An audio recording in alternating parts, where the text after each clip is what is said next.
Hi everyone, welcome back to our grammar class. Dear students, इस video में हम past continuous tense सीखेंगे। ये ऐसे एक टेंस है जिसको स्पोकन लैंग्वेज में सबसे अधिक प्रयोग किया जाता है।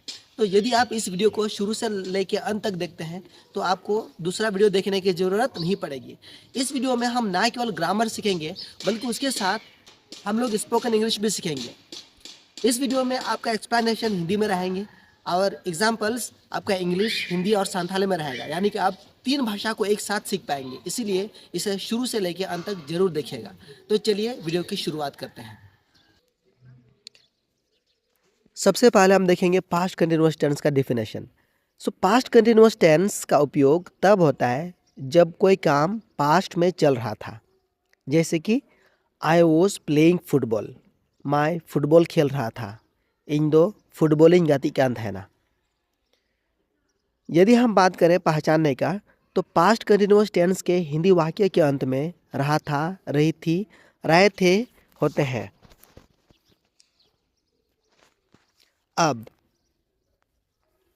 आप सोचते होंगे, ठीक है, पास्ट कंटिन्यूअस टेंस मतलब बीता हुआ काम को दिखाने के लिए, लेकिन इसमें सेंटेंस कैसे बनाएं? तो चलिए देखते हैं sentence structure. Past continuous tense में वाक्य बनाने के लिए हम लिखते हैं सब्जेक्ट प्लस ओज या were plus verb plus I N G, that is verb का चौथा रूप, प्लस ऑब्जेक्ट, जैसे कि they were working in the field, वे लोग खेत में काम कर रहे थे, उनको दो खेत रेगू कमिकांत है ना। तो यहाँ पर आप देखिएगा, दे आपका सब्जेक्ट है, यहाँ पर प्लूरल दे है, इसलिए हमने लगा दिया वर। इसके बाद आपका वर्ब का चौथा रूप वर्किंग, इसके बाद object in the field. Next, अभी हम ये जानेंगे कि इस टेंस में जैसे हमने देखा सहायक क्रिया के रूप में ओज और वर का प्रयोग होता है, तो इसको हम कहाँ प्रयोग करेंगे इसको देखेंगे। तो जब आपका subject I, he, she, it या कोई सिंगुलर सब्जेक्ट हो तो आप ओज का प्रयोग करेंगे, जैसे कि आई, ही, शी, इट, राज, इनमें से यदि एक रहे तो सीधा बोल देंगे वॉज ईटिंग एन एप्पल। एक एक करके बोल के देखते हैं। I was eating an apple, he was eating an apple, she was eating an apple, it was eating an apple, Raj was eating an apple, वैसे होगा। अब हिंदी में देखेंगे, मैं एक सेब खा रहा था, वह एक सेब खा रहा था, यह एक सेब खा रहा था, राज एक सेब खा रहा था। और संथाली में कहें तो इसका होगा इन दो मीटे सेविन जो में तहना, उन्हीं दो मीटे सेवे जो में तहना, नुई दो मीटे सेवे जो में तहना, राज दो मीटे सेवे जो में तहना। यहाँ पर देखने वाली बात है, संथाली में आपका थोड़ा अलग हो जाएगा, क्योंकि आपका क्रिया में सब्जेक्ट भी जुड़ जाता है इसमें, तो इसीलिए सेविंग और सेवे हो जाता है यहाँ पर। दूसरी बात, हम वर का प्रयोग कब करते हैं? वर का प्रयोग तभी करते हैं जब आपका सब्जेक्ट यू, वी, दे या कोई प्लूरल हो, जैसे कि you, we, they, Raj and Ravi. यहाँ पर राज एंड रवि दो नाम वर स्लीपिंग, यानी कि you were sleeping, they were sleeping, we were sleeping, Raj and Ravi were sleeping, ये दोनों जन सो रहे थे। तो वैसे होता है इसमें। अभी हमने तो देख लिया सेंटेंस बनाने का नियम, अब कुछ एग्जाम्पल्स देखते हैं थोड़ा अधिक। पहले अफर्मेटिव एग्जाम्पल्स। अफर्मेटिव मतलब जो पॉजिटिव सेंटेंस हो। तो चलिए पहला सेंटेंस देखते हैं। I was reading a book, मैं एक किताब पढ़ रहा था, इन दो मीटे पुथिन पढ़ा कांत है ना। दे वर प्लेइंग हॉकी, वे हॉकी खेल रहे थे, उनको दो हॉकी को गाती कांत है ना। अभी हम नेगेटिव वाक्य को देखेंगे। जब हम नेगेटिव वाक्य बनाते हैं तो उसमें आपको लिखना होता है सब्जेक्ट प्लस वॉज या were plus not plus verb का चौथा रूप, इसके बाद ऑब्जेक्ट। यहाँ पर याद रखिएगा दोस्तों, इंग्लिश में हमेशा आपका नॉट जो है ना हेल्पिंग वर्ब के बाद आते हैं। तो चलिए एग्जाम्पल देखते हैं। आई वॉज नॉट स्लीपिंग, मैं नहीं सो रहा था। इन दो बन जपित का तहना। यहाँ पर देखिएगा आई आपका सब्जेक्ट है, वोज आपका हेल्पिंग वर्ब हो गया, इसके बाद नोट आया। जैसे मैंने कहा था कि आपका नोट हेल्पिंग वर्ब के बाद आता है। इसके बाद अंत में वर्ब का चौथा रूप स्लीपिंग। अब हम सीखेंगे कि इसमें क्वेश्चन कैसे बनाया जाए। तो याद रखिएगा दोस्तों, इंग्लिश में क्वेश्चन दो टाइप्स के होते हैं।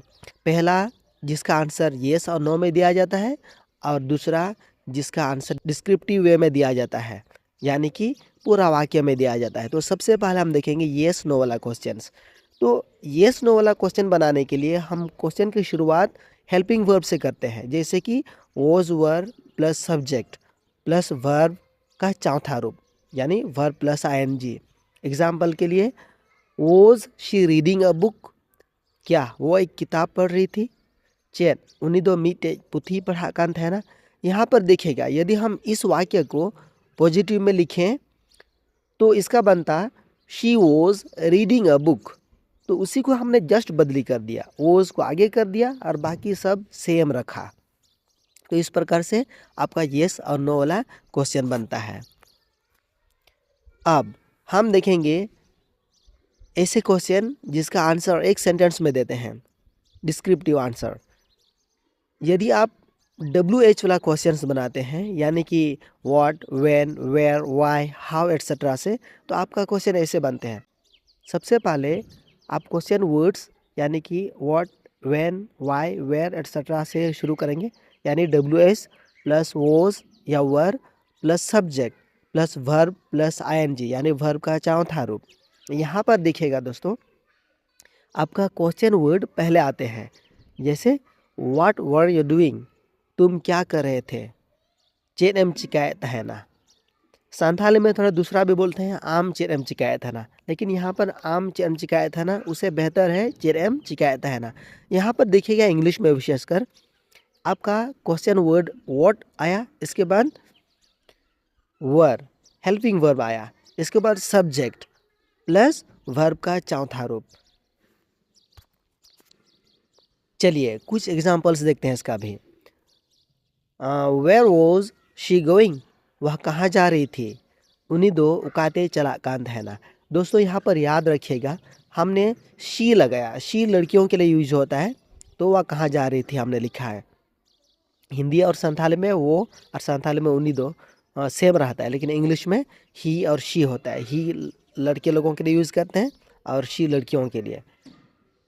Next example, why were they laughing, वे क्यों हंस रहे थे। उनको दो चिदा को लंदायत है ना।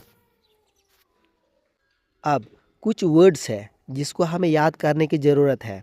यदि आप पास्ट कंटिन्यूअस टेंस को देखें तो इसमें आपको कोई टाइम वर्ड्स दिखेंगे, उसमें लगा रहेगा एट दैट टाइम, व्हेन या वाइल। एट दैट टाइम मतलब उस समय, उन समय, और व्हेन जब तीन रहे, वाइल का मतलब भी सेम होता है जब तीन रहे, लेकिन इसमें कुछ डिफरेंस है। चलिए एग्जाम्पल के साथ समझते हैं। I was sleeping when you called, जब तुमने फ़ोन किया मैं सो रहा था। तीन रेम फ़ोन किया उन समय जब रखा था है ना। यहाँ पर देखिएगा व्हेन का प्रयोग हम लोग तभी करते हैं जब कोई काम बीच में इंटरप्टेड हो जाए, यानी कि बीच में रोका जाए। एक काम पहले चल रहा था और उसी के बीच में दूसरा काम हो जाता है, तो हम व्हेन का प्रयोग करते हैं। जैसे कि यहाँ हम देखते हैं I was sleeping when you called, जब तुमने फ़ोन किया मैं सो रहा था, यानी मेरा सोने का काम चल रहा था और आपका फ़ोन कॉल से मेरा काम डिस्टर्ब हो गया, बीच में आ गया आपका काम। तो ये था इंटरप्टेड एक्शंस के लिए। चलिए हम कुछ रिकैप करते हैं। तो पास्ट कंटिन्यूअस टेंस का प्रयोग तभी होता है जब हम दिखाना चाहते हैं पास्ट में कोई काम चल रहा था। उसमें हमको हेल्पिंग वर्ब वॉज और वर्ड लगाना है, उसके बाद वर्ब का चौथा रूप ING वाला लगाना है। उसके बाद हमने देखा क्वेश्चंस कैसे बनता है। दो प्रकार का क्वेश्चन हमने बनाया, एक जो हेल्पिंग वर्ब से शुरू होता है, दूसरा WH से शुरू होता है। तो आप यदि इस टेंस को सीखना चाहते हो तो आप प्रैक्टिस करें। यदि आपने इस वीडियो को एंजॉय किया तो इसे लाइक करें, कमेंट करें, अपना दोस्तों के साथ शेयर करें और चैनल को सब्सक्राइब करना ना भूलें ताकि आने वाला वीडियो आप तक जल्द से जल्द पहुंचे। इस टेंस का प्रैक्टिस करते रहें ताकि आप इंग्लिश में फ्लुएंट बने। याद कीजिएगा, इंग्लिश केवल लिखने से नहीं आएगा, आपको प्रैक्टिस करना पड़ेगा। और विशेषकर ये वाला tense, past continuous tense, spoken language में सबसे अधिक यूज होता है, तो इसे ज़रूर प्रैक्टिस करें और अपना कमेंट्स 2-3 सेंटेंस में मुझको भेजिए ताकि आप कंफर्म हो पाए कि आप सीख लिए हैं। So thank you so much.